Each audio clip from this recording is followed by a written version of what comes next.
Hello, everyone. Good afternoon. Welcome to episode 30 of the ROONS MIZZ Arsenal podcast. This is ROONS. And I'm Miz. We come at Yep. you live every Thursday to talk about all things Arsenal and all things football because right now it seems like everyone's together. Fans are coming together. Clubs are coming together.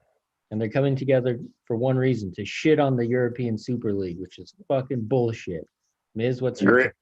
Agreed. Couldn't agree more. That's a weird week in football and weird week as a fan and player growing up and just what we've been following this whole time and giving support to. The some greedy owners tried to change the format of something that's working pretty well already to profit themselves. And I was trying to think about like the reasons that I didn't support it this week. And I was talking to some friends. You and I chatted about it quite a few times. And like right now, you look at the leagues, you look at like how good Man City is already right now. And you look at just the caliber of players that have come through this system that we've been running for a long time, the likes of Cristiano Ronaldo and Messi. And without the type of setup that they have right now, breeding competition, I don't know that we get this caliber of player and this type of league and this type of system with the how good they are without it. I mean, that's my opinion on it. Like, I don't the competition's so good that they have to be the best athlete possible. And I find it weird that they wanted to switch to an American style purely on monetary purposes, because long term wise, I would say that the pristine and the caliber of player that like makes it as great as it is like would bring more viewership, more fans, and that's my thought on it. Yeah, well, this whole idea, I think the central thesis that people want to see a Clasico every week or want to see Manchester United play Real Madrid Barcelona, yeah, every week is just flat out wrong. I heard that and yeah, I was like, no, just no, I don't want to do that. Maybe yeah. the supporter or the fan in America who doesn't watch soccer and therefore doesn't know anything about soccer, never played, but thinks soccer is kind of cool. It's kind of like a hipster subculture to be a part of, which isn't necessarily bad. There's a lot of that in America already, and that's not necessarily bad, but maybe they'll be like, yeah, I want to watch these famous teams because they don't know any different and whatnot. But I think everyone who watches the five leagues consistently and has been for years, they know that what makes it special is that you play those certain games a couple times a year. Yeah, you had to earn the right to get there to even be in that Yeah, system. without it, it's just like I don't know. I don't know what the a good analogy is, but it's like when you're given something that you want to work so hard for, and then it's just given to you, and you're kind of like, well, that wasn't the point. The point was getting there, you Well, and I know? think and I think you and I expressed the same sentiment this week.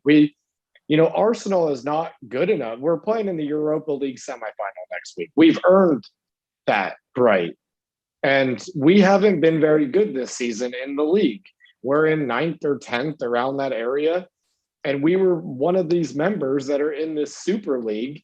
We are not good enough to even qualify for Europe in the normal league right now. What makes us part of a Super League that deserves a right to be there? We've been in the Europa League 4 years in a row. Now we aren't in Champions League anymore. The caliber has slipped. We are not at the stage that we used to be. 2010 era. 2006 we were in the Champions League final. That's the last time that we've been competing for that for real. Yeah. And we didn't earn this. Neither did Tottenham, which is I just love. The one thing I thought was funny is everybody was like, and Tottenham never won a trophy. Like they never won anything. Like it's like what is this? It's Just everything they said was an absolute lie. They said they want to yeah. get the best teams together and everyone wants to watch the best teams all the time. It's like, well, you didn't get the best teams. So that's a lie. Then they're saying that it's going to be good for the game. It's going to be this, it's for this reason, that reason. if they would have just said it's for the money, then they would have had a harder time. I mean, they would have had a better response. And Well, just yeah, yeah, they were from being the very green. beginning, the fact that they just announced it over the weekend, like Sunday night, expecting that no one really paid attention to it, and then next year all of a sudden there's going to be this European Super League, and everyone's just going to be like, well, I mean, Juventus is playing, and I like Juventus, so I don't care where they're And what where competition. are their brains at, these owners? I mean, for if you don't know what's going on, like the owners did this without telling the players, did this without telling the managers. None of the teams knew that their teams were joining this thing. And if they would have gone through with it, it would have remained, they would have been ineligible to play for their country. They made decisions on these people's futures that really had no right deciding. I mean, and didn't ask the governing bodies of football. When you are Arsenal or Manchester United and Man City, you've signed a deal to play in the Premier League, and there are stipulations and rules that go with it. There's a whole list of rules in Yeah, there. One of them being that you are not allowed to start a league or another competition without the approval of everybody else and the governing bodies of football. It's very clear in the rules. makes sense because you can't just Yes. break away leagues, and it'll just be chaos. And the whole thing that makes it good, the Premier League, is because it's the Premier League, and there's a system around it. There's a format that you can understand as a fan, and then that's the way the competition works. If you just arbitrarily change the competition, that just ruins it. I love that you do have to be. I say as a football fan, and we certainly are. This week was a win for football fans in general. Like the way that the players and managers and pundits stood up against this was pretty cool, actually, to watch people be like, "No, fuck you.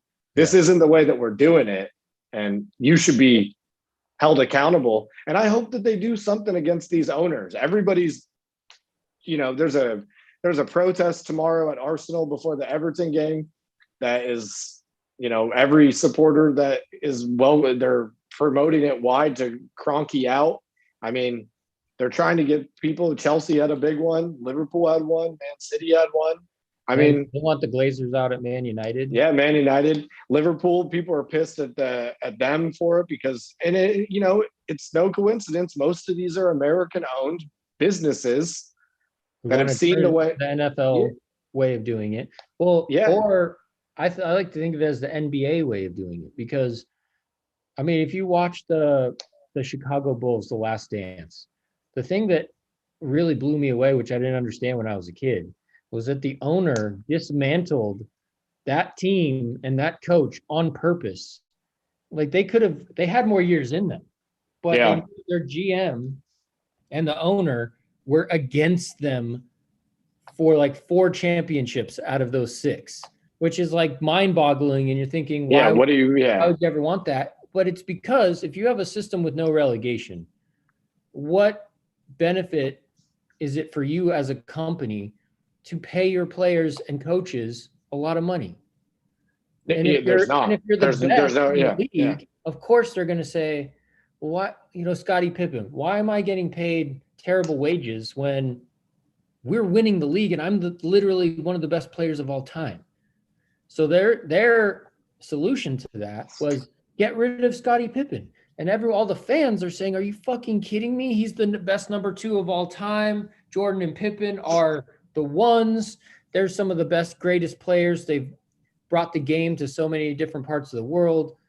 They're true heroes. It doesn't make any sense, but the owner is just it's very simple from a business standpoint. And Kroenke ascribes to this very much. His idea is you don't pay your players that much, or in Kroenke's case, you don't spend a lot on transfers ever, because you're guaranteed the revenue from TV and being in the league. So why would I lower my profit margins by paying for good players? Yes, paying for good players may result in a better team, which is what the fans desire and feel like they deserve. But that's not going to change the owner's mind, because he's not going to pay millions of dollars a year for that. And I Yeah. think it's even worse in the case of Kroenke because he is basically using Arsenal as leverage. So he needed to do this. And something I wish they would talk about more is that these supposed 12 super clubs, the richest clubs in the world, they are in this situation. The reason why they had to go in such a backhanded way, in such a shady, secretive way, is because they've mismanaged the finances of their own companies so bad. 100%. They need a guaranteed revenue source Yep. to even stay alive. Where if you Totally. manage your club properly, you have a built-in fan base who spends a lot of money every year, and you can gradually increase those prices as they do. You know, a jersey used to cost a replica jersey. There was no replica and authentic. A jersey Now at there's Nike two. Town used to be like $80 for the real one. Now there's two. There's the $90 one, which is like a PE t-shirt that's shit. It's almost like I wouldn't wear that because it's fucking fake plastic bullshit, and it's $90. Yeah. And then what they actually wear. Yeah. So I mean the prices are going up, and they've pinched the fans.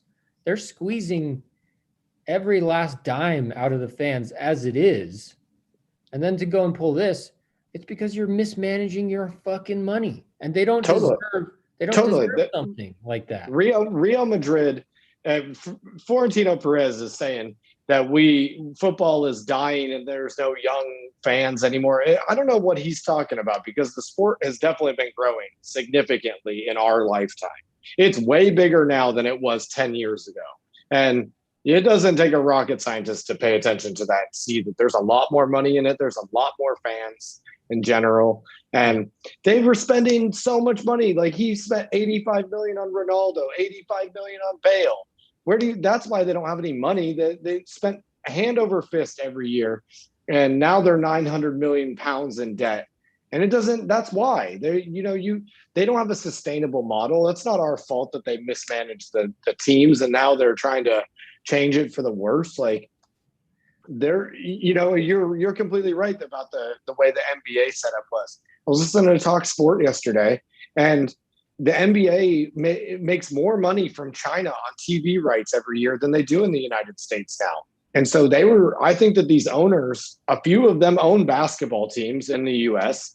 The Liverpool owners own the Red Sox. Yeah. Kroenke owns the Nuggets. Yeah. And I think that they all know, like, hey, they had a Zoom meeting, these owners, apparently. There was a Zoom meeting between all these owners in their own little caverns, and this is corrupted its own way, I think. And they decided, like, oh, we probably could make so much more money if we sold TV rights worldwide around FIFA and UEFA. And JP Morgan was going to back this project for them. And I bet you there was some China money in there. They knew that they were going to make way more money from it. And it's guaranteed from now it's guaranteed. And that they would get the games every year, and that those founding members would never be kicked out. If they lose every game.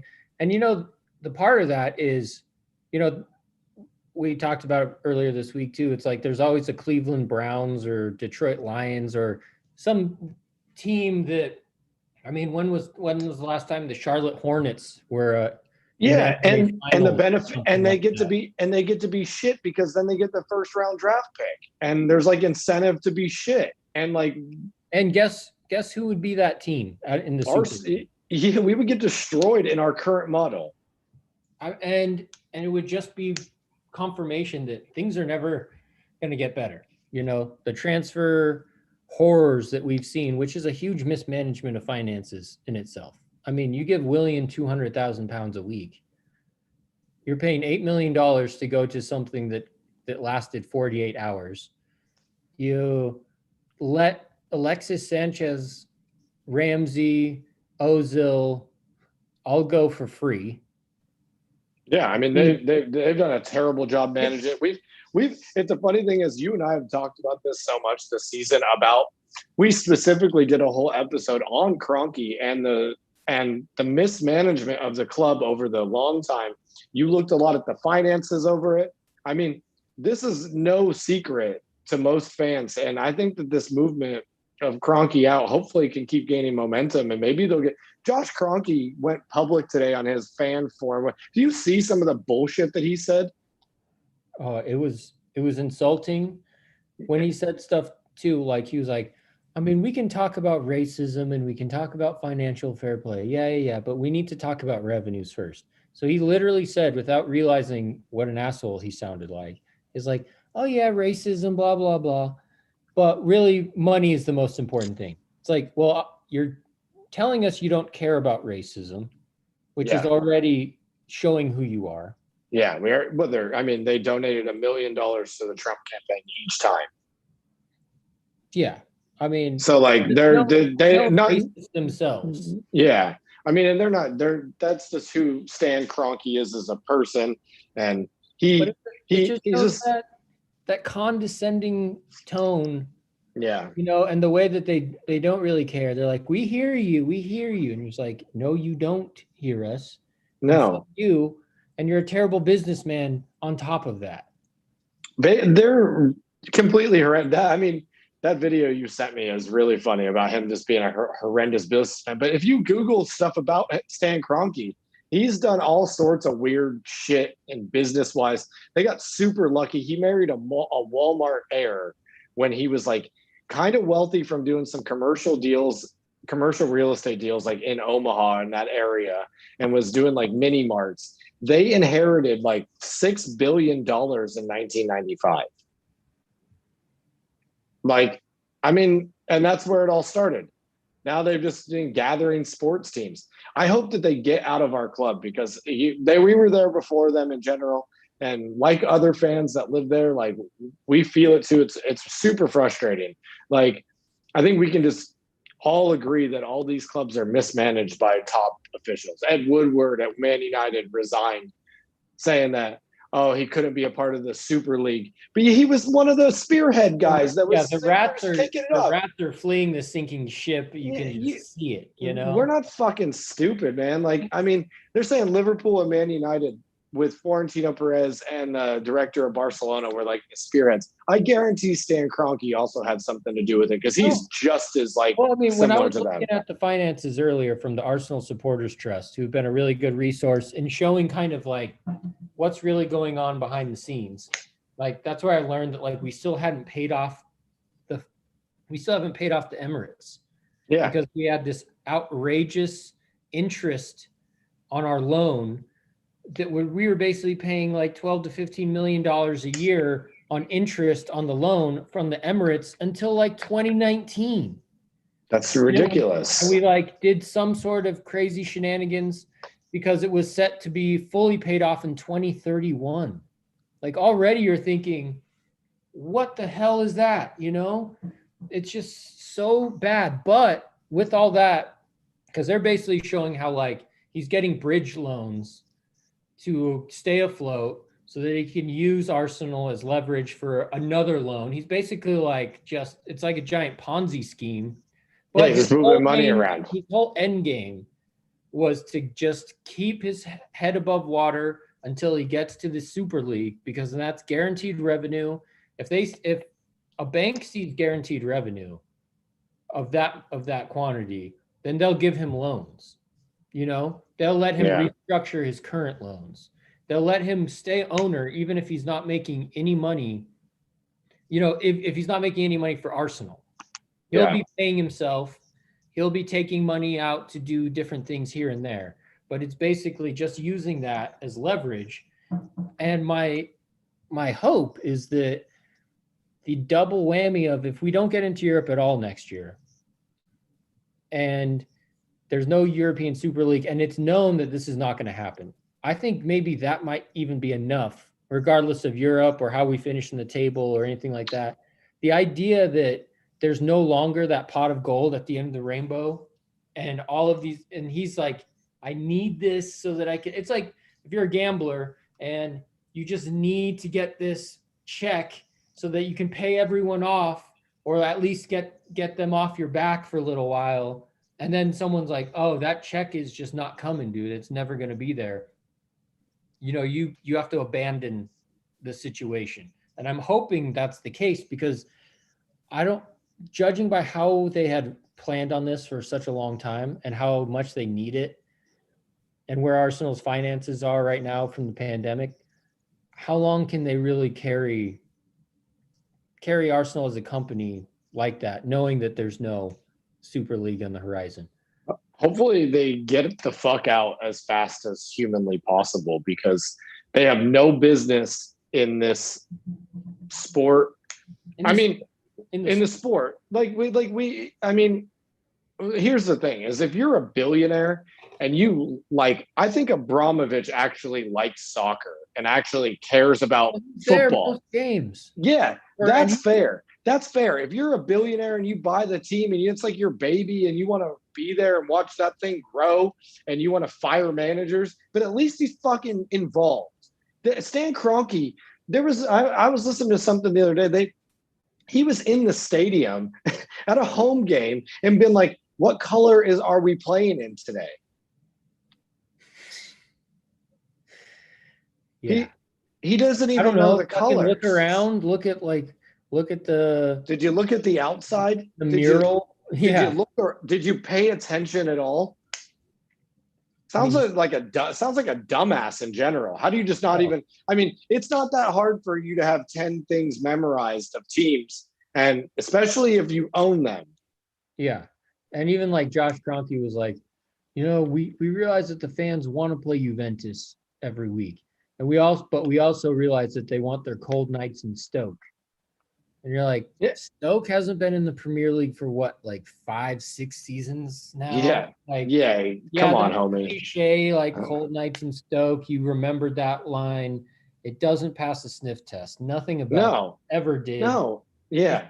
And everything they say, it's not even worth debating because it's a flat out lie. They just don't know football. And that's what all the pundits have been saying this week about all of them in general. They don't know football. They don't know what country they stepped into. They don't understand that this is a cultural thing. This isn't just about you making money. This means things to people around the world that it's like, even for us, we're not even British. And I love the Premier League. I love what the Premier League stands for and like how it's set up, and that there is a point system, and that there's like the way it's governed. And granted, VAR, we're not super happy with VAR, and I'm sure that that'll change over time. And enough people will probably bitch about it that there might be some resolve, but like the either way, the league is still incredible. It's been built up. The UEFA Champions League is a fantastic competition, and even the Europa League is a great competition. Like they've made these like mini World Cup scenario cups for European teams every year that get drawn out, and there's battles. I mean, we played Slavia Prague, and turned out to be a very entertaining, great tie between the two teams. You don't get that in the Super League. And like you and I have personal knowledge of Slavia and Sparta Prague, and like a chance to see Arsenal and Thierry Henry break the goal scoring record in Prague, playing Sparta Prague. That's special. You know what I mean? Yeah, exactly. And like you said too, the English culture of the game is something that, as an Anglophile, I've loved from the beginning, and that's definitely part of it. I like the teams with the weird names: West Bromwich Albion, Norwich City, Town, all these like names that have an antiquated feel to them, but it has also the spirit of tradition around it. And I like playing those teams. I like seeing players play for a team that no one has heard of in Las Vegas, but you will watch. And look at Leeds out there, and they're giving it their all, and they're a good team, and they come from local towns and where they're from, and that's what soccer is all about. Totally, and they got it so far up. I mean, like Leeds came up into the Premier League, balling this year. Like, I mean, they're just great. They're going to be in the Premier League again. It's so fun to watch. That's not a team that's been in the Premier League for like 20 years, and that's amazing. And then next year you got Norwich coming back up, who is always, they go up and down, and you get these like it's just so exciting. Who stays up, who goes down. It's built on like a great premise that helps the lower divisions, helps youth soccer. I think it's completely off base, because if you look at like the England national team right now, best England national team that you've seen in a really long time. And I'd say the main reason is the grassroots programs that have been growing over the last 20 years because of the Premier League injecting money into these programs. You got a lot of really naturally grown players that are amazing now. Yeah. That's and this a whole direct result. This whole idea that, oh, well, we'd still play in the Premier League. It's like, you can't, they eventually wanted 20 teams in the ESL. Yeah. That would play. I mean, you're playing 20 extra games a season in a year-long table style. Well, it'll be like an NFC, AFC style with playoffs. So like an American style, like that's hard to do just by itself. So essentially the Premier League would become your a secondary league. Your FA Cup, and then the FA Cup would become the Carabao Cup, and Carabao Cup would be something that you could most of them don't enter. Yeah, you don't enter it, or it becomes an under 23 cup or something like that. And first of all, I just don't want to even devalue the Premier League like that. You know what I mean? Like all of a sudden, the Premier League is like a secondary cup that you don't even care if you win or not. Well, they built like the best league of all time. And I mean, even in this weird season of COVID with no fans, I mean, it's still been good. Like, I mean, it's not the same, and we need the fans back. And that's obviously apparent now how much it influences the game. But like, you're just trying to have us play Barcelona every week? That sounds boring. Yeah. Especially when we're going to be getting hammered. And Kroenke, it's not like Kroenke's going to be like, well, if we go to this league, then we're going to buy Mbappe, and we're going to buy Holland, and we're going to buy all these players. Like, that he would say that, and he wouldn't do it, because he'd be like, why the fuck am I going to spend $100 million on a player? Why would I spend $50 million on a player? Use what you got. Arteta, use what you have. What we need is someone to come in that's a billionaire or a consortium of people that actually has a vested interest in seeing the club go in the right direction, that has the money, that wants to inject some funds into the club, that isn't afraid to do things, that actually cares and wants to show up and watch the games. Wouldn't that be nice if our owner actually was there? They never show anybody in the stands for us because they never go. Yeah, it's just it's not going to happen, and never will. Not with the Kroenkes. No. Like, they are immovable. And then when they have to, they say the stupidest shit that makes you want to be like, don't, you're not welcome at the Emirates, Yeah. It should have been fucking Highbury, like, I'm still bitter about leaving Highbury. That was my favorite fucking stadium in the world. And the way we played on that particular field was why different. I watched Arsenal. Yeah. So we could have done something like Liverpool, or we could have done, Yeah, they could have just redone the stadium. They should have just revamped it, made it bigger. I mean, there's room right there. They literally could have just made that thing way larger. Everything they've done has been terrible. And you see the result.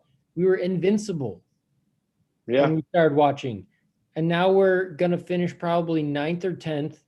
And maybe we have a lot of work to do, but might win the Europa League. Like, when I first started watching, like, the idea of playing in a secondary competition or being out of, I remember watching Everton was in 4th place, and Everton was a team who were going to play next, but that was a team that we would spank by 3 goals. We beat. Remember that one year we played them on opening day of the season? We beat them 6-1.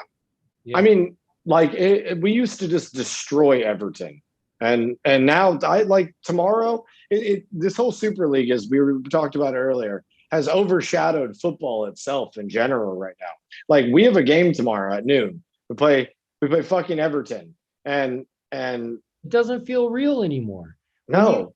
When you question the very nature of the league, then the games themselves don't feel like they matter at all, because that's what happens if the Premier League doesn't matter, then the games don't matter, then soccer doesn't matter. And I felt really, when I heard it was announced and it was like, this is it, because they came out and were like, this is how it's going to be. there's no turning back. This is the way it is. It's already been decided.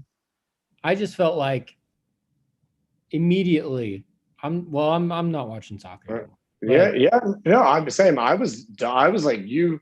I'm not even going to be involved in that. Like I would have watched the Premier League still, like just to support the Premier League, because that's the league that I like watching. But it still would have never been the same. They were always going to fuck it up, and I'm happy that they've all U-turned because they had to. They saw the amount of backlash they got. I mean, Liverpool's watch sponsorship dropped them on Monday and was like, we can't be involved with any of this. Like, I mean, these clubs have a lot of work to do to instill trust again in the fans, and that isn't going to happen until a lot of these owners piss the fuck off. Like, I mean, they're like, I was watching AFTV, and he said the same thing, like about Mbappe and Haaland, and was like, I don't trust this ownership group anymore. And once Arsenal's pretty much on hold until Kroenke leaves. Like, yeah, and we've said that for a long time. No, I mean, as soon as I really started paying attention to the ownership, when our results started to turn sour and everything that I liked about the club seemed to be completely gone in the 2010s. Yeah.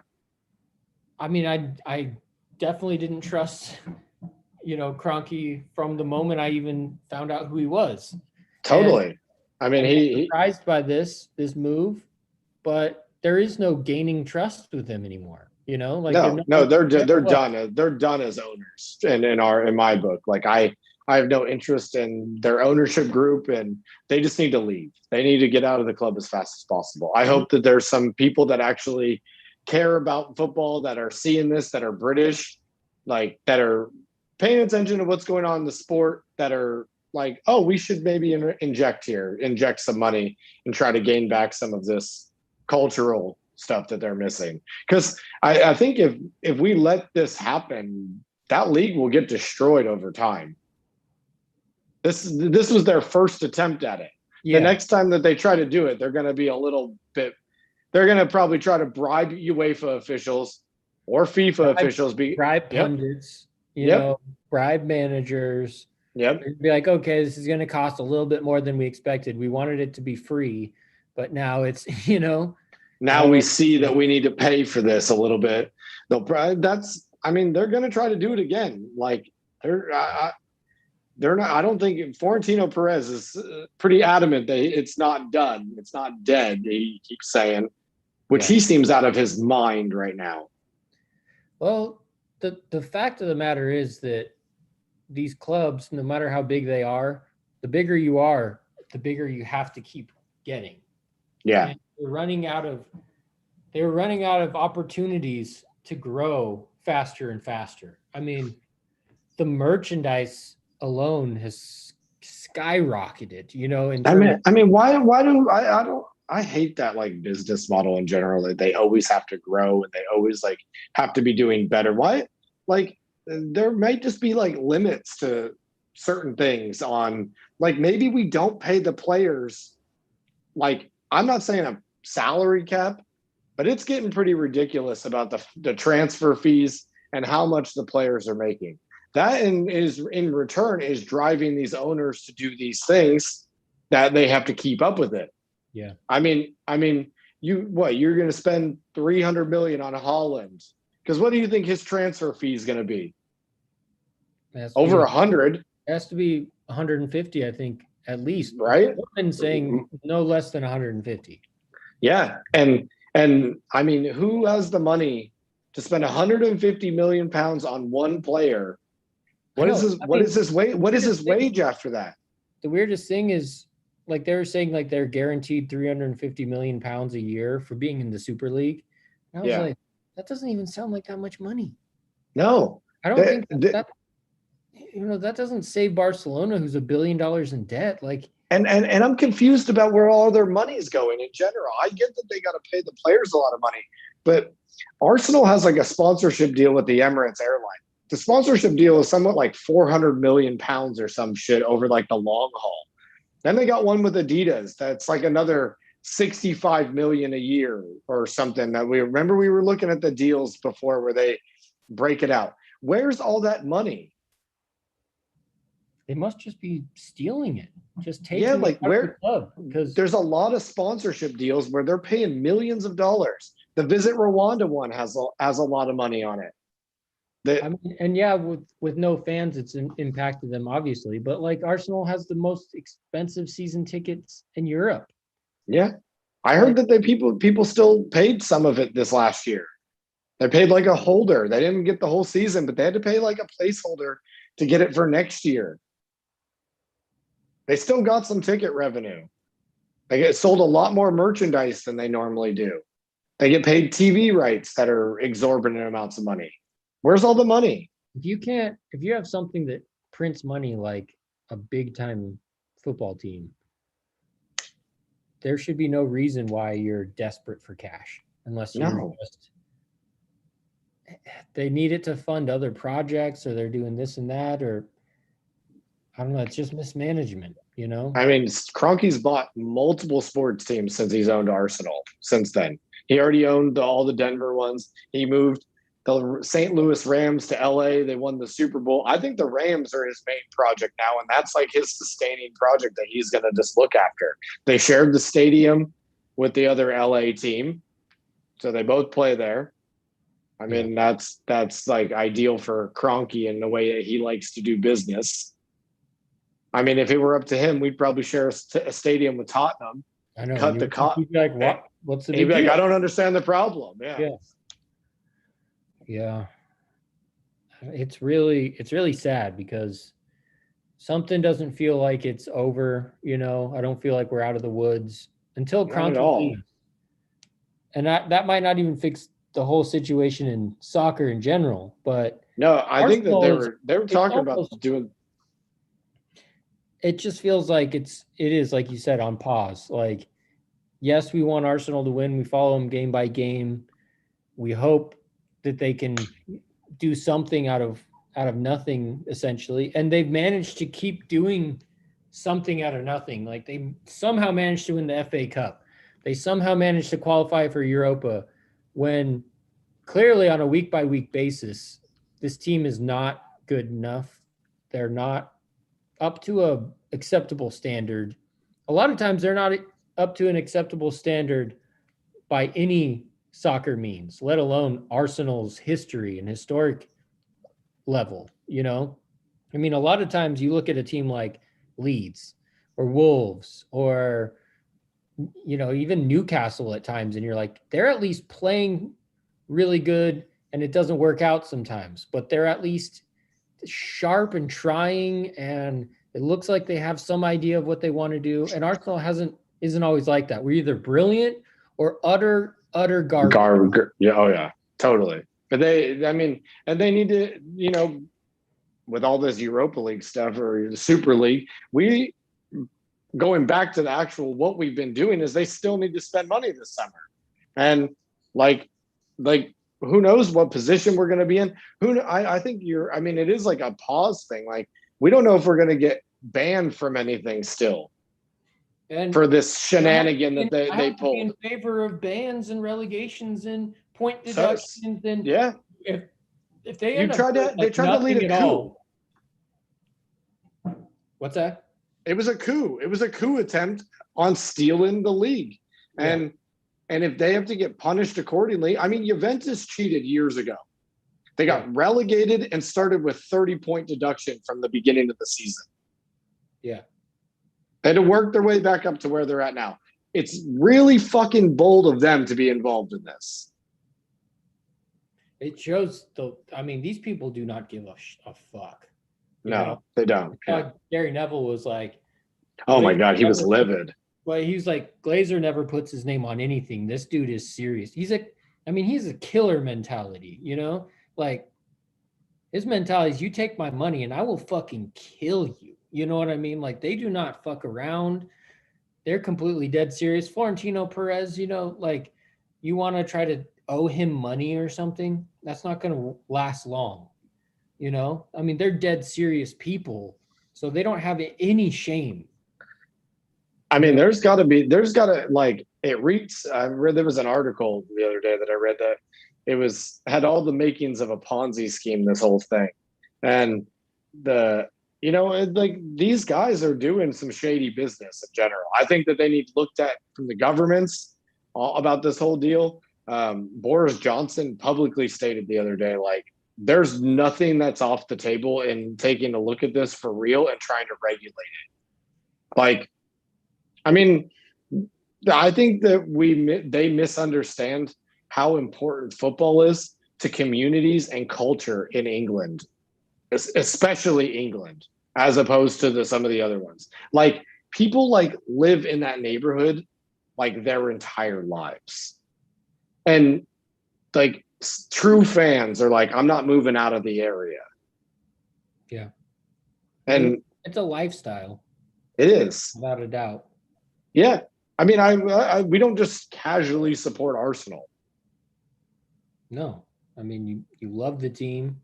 Yeah, you love them for reasons that are ultimately more than just the soccer. Yeah, we liked them for their principles and what the club stood for, victory through harmony. And I mean, they're like, this was a disgrace to soccer in general. I mean, it would have overall, it would have changed the game and sport. I mean, it's almost it feels so shady because the way they announced it without any kind of like brokering, and to announce it like a month before the season ended, like not even wait till the season ends, that seemed shady and weird. And then when they backed out of it so soon, like I know they saw the backlash, but it almost seems like, how do you just renege on? How do you just be like, no, never mind, we're not doing this? No. And the other weird thing is, all of them were at the UEFA Champions League thing on Friday. All of them had representatives there. Yeah, they really just lied to UEFA. I mean, Ed Woodward was specifically in Switzerland at the thing. Yeah. I mean, they're all snakes and liars and cheats. Yeah. Just from top to bottom. And the thing is, when you have something like a tradition as ingrained as football is in England and in most of the world, it guarantees money, it guarantees revenue. So the people who are in charge of that money are going to be ruthless fucking snakes. Totally. They're not in it for soccer reasons. They're in it because this is a source of, it's like most religious people, or televangelists. They're the scummiest people on the planet because they know that God sells. People, they just happen into that. Yeah. There's no moving them from that. That's not a matter of an argument to just convince someone not to believe in God anymore. Yep. So they see the dollar signs in that, and it's unfortunate, but I don't know.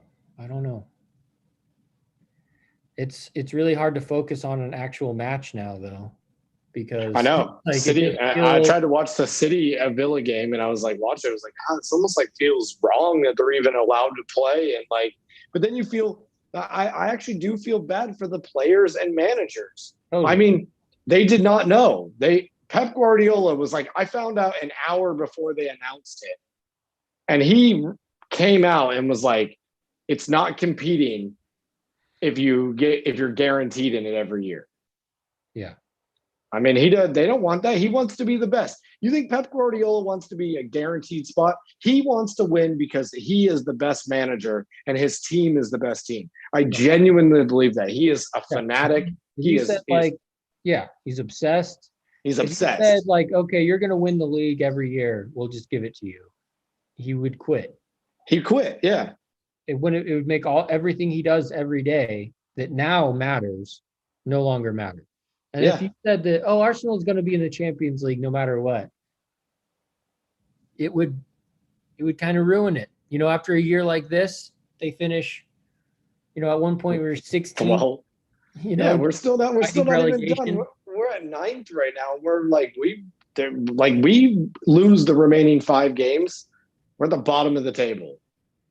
Yeah. And like we said last week, we were being cautious about the great 2-game spree we had going. And we were thinking, we've been here before where we're like, okay, this is going to be the beginning of a run. And what did we do? Fucking switch the entire team around. Almost lost to Fulham. Yeah, I mean, the last gasp for a tie. Yeah. Oh. I mean, VAR got it wrong on a few. Between VAR which is another fucking just go fuck yourself. Totally, it almost feels like they're trying to ruin it. I know, like if they don't change VAR comprehensively next year, it'll be hard to maintain my interest. I'm just being honest. You know what I mean? Yeah, because it's ridiculous. Some of we're drawing lines on people's offside feet and their toe, and it doesn't. You've obviously never played soccer. If you have to draw a line and realize, is that an advantage? I mean, they were drawing a line on Saka's foot, his toenail, when he headed the ball for a flick that ended up going for a pass to a pass, then a goal. I know. It's like, where's dude, the advantage in that? Yeah, you don't that's what I mean, is they're calling things that they just genuinely don't understand. It's like the owners they were trying to start this league that they don't even understand what's going on. You get a bunch of dorks. I forgot who it said. So let's get the nerds out for the VAR. And dude, it doesn't make any sense. It's like that's not how soccer is. There's a give and a take a little bit, and there's kind of a little bit of trickery involved of fooling the referee on the sideline a little bit. Yeah, I mean, it's gamesmanship. The tie to go to the runner, for Christ's sake. It does. I mean? It goes to the offensive player. I think that was a rule, historically. Back in the day, it was like if the linesman is like, oh, you're on the same line, that's not offsides. Yeah, it's not even offsides. It's not. We want goals. We don't want 3 out of 4 goals. I feel like 3 out of 4 goals nowadays are called back. Like someone can rip a shot from outside the 18, score, and you're like, wait a second. VAR's having a look. VAR's having a look. Yeah. VAR's having a look. They'll literally be like, VAR's having a look, and it's like, what the fuck, man? And then even when it's like a legit goal and VAR has a look, it kills the whole celebration off in general. They have a look anyway, and you're like, and they're like, nope, no, we didn't find anything. And just that whole format makes them say, okay, there was a goal. Well, let's look for something that was wrong in the lead up, which could have been literally 6 or 7 passes before the goal, so that we can call it and say we're doing our job as VAR. And I think it just doesn't it doesn't make the game flow well. It's not we don't get the VAR checks either. I feel like there's been so many opportunities where we have a penalty shout and there's actually something that's should be looked at by VAR. We never get the advantage. Dude, it feels very rigged. Seriously, I mean, there's times where I'm like, well, where was VAR on that one? What in the absolute hell? Why is not VAR? I mean, we're not the only ones to say that either. Pep Guardiola was like, you need to explain to me what a foul is then if that wasn't called by VAR. That wasn't called by VAR, but other things are called by VAR. Yeah, and it's not just for Arsenal. Even if Harry Kane scores a goal for Tottenham and they call it back for bullshit reasons, that sucks too. Yeah. It affects everyone. It's ruined countless games. It really has. It's a shame. Get 3 challenges a game. As many challenges as you have subs. Do you think that was a ridiculous offsides call? Use one of your challenge. They look at it. They say, yep. They can even draw the lines, do all the bullshit, but that's only going to be 3 times that you get that. Like tennis. If you're wrong, you don't keep it. Yeah. Fair enough.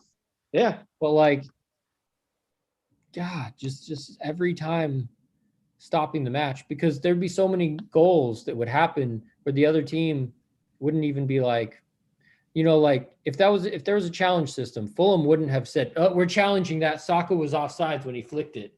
No, and it's just when we're drawing lines for offside, it's just come on. I mean, I get the goal line technology that really needed to be fixed. That's worked That makes great. sense. That makes And perfect sense. and I think VAR works for penalty decisions. He can have a look while the game is still going on. That's fine. Let that dude decide and call it back as a penalty if it was actually a penalty. Yeah, Penalty decisions are the hardest thing to get right as a referee. I yeah, understand that completely. It's yeah. split second. It's so fast you don't have a chance to look at it again. But I mean, Offside, how many? offside. Yeah, offsides shouldn't It's even be. it's it's the basic refereeing stuff. I mean, running the line as an AR, it's your main role as the AR is to get the offside right. You're a Premier League referee. You're mostly getting it right. There's a lot of people that watch them all the time and like pay attention. If they see an advantage, a lot of the time valid. Like if he looked on, he looked on. There's very few of them that have been like way far off. And if they were, that's just a terrible referee and they needed reprimanded on their own or retrained in something Or as I mean, well. those things happened before. There's always going to be A error, fluke. human Yeah. error, but it feels like there's way more of those with VAR, and they'll run it back and look at it in VAR and get it wrong after slow motion replay 100 times, and you're like, you just called the wrong thing, like with VAR. Again. Yeah. Yeah. So it just makes it worse. It'd be better if it was just like, oh, that wasn't a penalty, that was a flop, and then they called it though. Okay, yeah, I was pissed off. That shouldn't have been a penalty. But now when they look at it and you're like, yeah, that definitely shouldn't be a penalty, and they still call it, that just makes it more Yeah. frustrating. And you It's stop the ridiculous. game for like 10 fucking minutes. Yeah. It's ridiculous. Yeah. I mean, I Football, don't. We have a match tomorrow. I don't even know. I have no idea what's going to happen. I have no idea who's going to show up, where their minds are at right now. I know if I you're a mean, player right now and you're not even sure if by the end of the year you'll be able to play in the Euros for your country, how do you mentally prepare for a game against Everton? yeah. You know, if you're like, okay, my I life. feel bad for him. I mean, like all of them. Like De Bruyne posted something the other day that was just like, I'm just a kid still trying to play football. Like, I mean, that sucks, man. Even if they're like, they didn't decide that. All of us grow up with the idea like, if you got to represent your country, you would. You'd love to. Like, that's like the best thing that you could want. We would have never agreed to play club soccer if we didn't get to play high school either. We were ineligible. Yeah, I mean, it just ruins it, you know. And there's no need for it. There's the competition, the format. No one was saying like the Premier League is an unfair league, you know, No, or there's been nothing of that. Like they completely relegation is got part of it because there's a lot of teams that historically Leeds in the 70s was a fucking top of the table team. They won the European Cup. So them coming back makes a big difference. Nottingham Forest won the League Cup. You know, like there are teams who are now Ipswich Town. Yeah. I mean, so many examples, and that's why the relegation promotion thing makes sense, is because there are more teams, not less.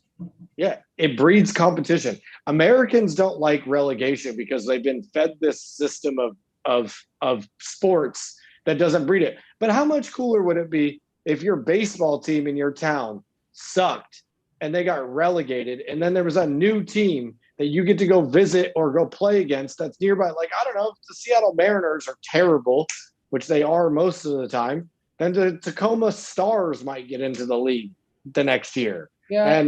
And it forces like. I would also argue though that because we're so used to it and that's how it's always been from the beginning, if they now introduced relegation into the NFL or something, I could see people being equally as pissed off, and I would understand because it's just that's how it's been, you know? Yeah. There are teams that get to just float along being shitty. And But people like that. Yeah, they like to be able to go to their Cleveland Browns every year. I That mean, like it's just a matter also of like you can't just come in and fundamentally change something that isn't yours to begin with. You totally, and know, that's what they did. it That I doesn't mean that feel right. yeah. Yeah. It immediately just casts this doubt over the entire format to the point of tomorrow's game is going to be fucking weird. We're already in a very inconsistent form. And there's a protest outside. I mean, it's going to be it's going to be weird. They're not. I mean, Aubameyang's gone. Lacazette's gone. Odegaard might still be out. He trained today, but who knows? Like, and I mean, what team we're putting out tomorrow?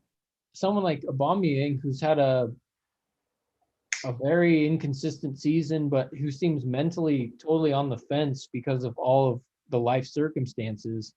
This is just going to push him more into being like, well, whatever, you know, Yeah, like yeah, half the time I play, I'm playing out on fucking left wing anyway, which is not my position. They want me to fucking track back and block crosses from, defenders and midfielders. And already that feels like this is stupid. I'm a fucking center forward. And here I yep. am. And I'm expecting to D up on Alexander Arnold. Like, this is already goofy. Now they want to change the Premier League and they want to change. Oh, Champions League, that thing that makes you so happy because it's Champions League and there's this song and this ball and the whole the whole iconography of the Champions League, which is like the competition that's always been that way. Oh, that's not a thing anymore. Now it's this Super League and you don't have to qualify for it. Like, yeah, that's going to make me want to really go out and play my best tomorrow against Everton, Yeah, yeah. It doesn't breed that. No, it just makes you be like, oh, well, it doesn't matter anymore. So, okay. Yeah, I mean, it's a shame. It's a weird week in soccer and football in general around the world. I know a lot of people were angry. Just most fans did not like this idea. Yeah. I mean, I don't know I haven't heard any fan on the internet that liked it. No. Like it was damn near 0% approval rating for this. I mean, they were thinking the TV rights deal is going to be 350 million per club. No one's going to download that shit. Nobody wants to watch that. Did they not think that, okay, so it's going to be on its own app, or it's going to be on which ESPN, they probably would have done. It's going to be on this or that or the other thing. It's going to be something that you have to subscribe to regardless, whether it's on a pre-existing app or they create their own app. I'm not going to sign up for that. That makes it easy for me because it's not like it's on cable and where you already get it. Champions League. Now I'm watching this. I have to go and download the app. I'm not going to do it. Not a chance. And we've talked about this before. NBC has killed it on the Premier League. They've owned the Premier League now for a few years, and it's been the best coverage overall. They have pundits that know what they're talking about. They kept the tradition alive. They have nice icons. It all looks like it's uniform. It looks like the Premier League is participating with NBC on this. Yeah. Not like a subsidiary of what it was before, where we just got kind of like Premier League coverage on Fox Soccer Channel and there was no American tied portions to it. We have pundits that live in America that are British that work for NBC and are paid by the Premier League as well. I mean, TV coverage wise, it's been great. So I'm confused on why they wanted to switch it up in general. They could have just negotiated TV deals better that like they already should have been doing, or options that they already were getting a ton of money. Yeah. I mean, it boils down to these clubs are like, our budgets are very high. Our wage bills are very high. The risk of not qualifying and losing out on money is not sustainable for them. That does make sense, but I mean, that's the name of this sport. It's based on, it is a competition.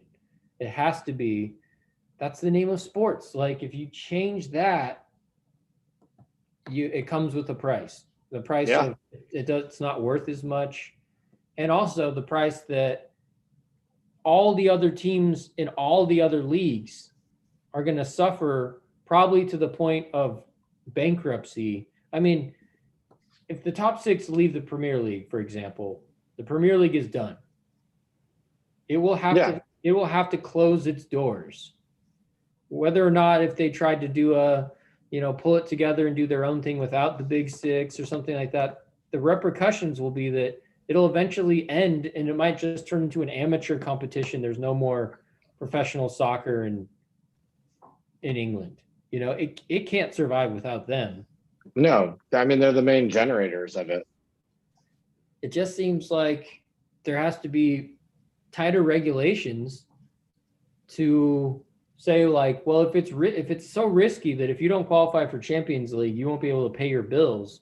You're not allowed to spend to the point where you're in that situation. Right? I mean, I thought we had financial fair play for a reason. This is why they created it years ago, to keep the clubs in check. They need to be way stricter about it. Look, They weren't strict about it, and look what happened. Well, it's a double. It got out of control.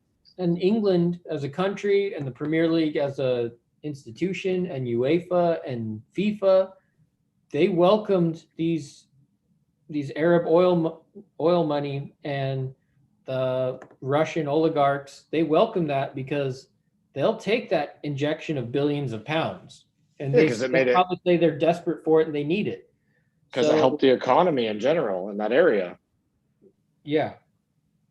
The thing is that soccer will always exist and always be a revenue driver, but it has a limit like anything else. And I know. And now I'm starting to think that in our lifetime, it's for sure going to change as the format. Like, this is only like they realize that they can't get it right now. What, in 5 years? They might revisit this. And I was thinking too, I was really against it. And I was just thinking, like, how long will it last before even I end up start watching it? I know. Because you would be like, it would be the only game in shop probably.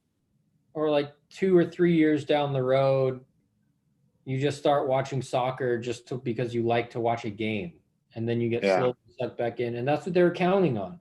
And even if I don't do that, if I stick to my guns and never watch my favorite sport ever again, that the average fan in England is eventually going to go back to their team no matter what. Yeah, they know they kind of got like a foothold on it. Hopefully they just can eradicate some of the owners and get some of this moved. It's going to be an interesting, we haven't seen the end of this. It's going to develop way more. I think there's going to be a lot of more news stories that break about things that we haven't known, a lot more of the shadiness that went on, that is going on. Yeah. I just don't think we've seen nearly the end of it right now. Agreed. And I don't know which directions it's going to go, And we have and next week when we're back on Thursday, we'll have Everton to talk about from tomorrow, and the first leg of Villarreal is next Thursday. It's going to be a wild ride. Maybe we'll actually talk about football. I mean, not that today was necessary. I think it's important to talk about what went on because it's ridiculous. It's ridiculous and how it's affecting the game. We didn't even talk about Fulham, and that's a whole thing in itself. We could have ran for an hour and a half just on that. With what a pathetic experience that was. Watching that was, it's dismal. The point. I don't want to ruin my Saturday every week. I know. I woke up at 5:30 to watch that game on Sunday. Like, we don't deserve this shit. No. And just the general treatment they don't care about us. Like, I mean, we do this weekly. We talk about Arsenal. This is because it's fun. We care about the team. It just feels like a huge slap in the face for how they treated the fans in general. Definitely. Not surprising, but still. No. And that Kroenke was involved in the setup of it. Oh, yeah. It just reeks of him all over it. Yeah. I hope his ass is burning right now. I hope he's fucking shitting his pants. Kroenke out. Kroenke out all day. Yeah. I can't stand him. So, but we'll join us next week. Yeah. I got my own football here in an hour, so I got to run. Sounds good. Good luck, mate. Thanks, and thanks for joining us. And join us next week. And you know, it was a doozy today. Yeah. We'll hope for the best. Yeah.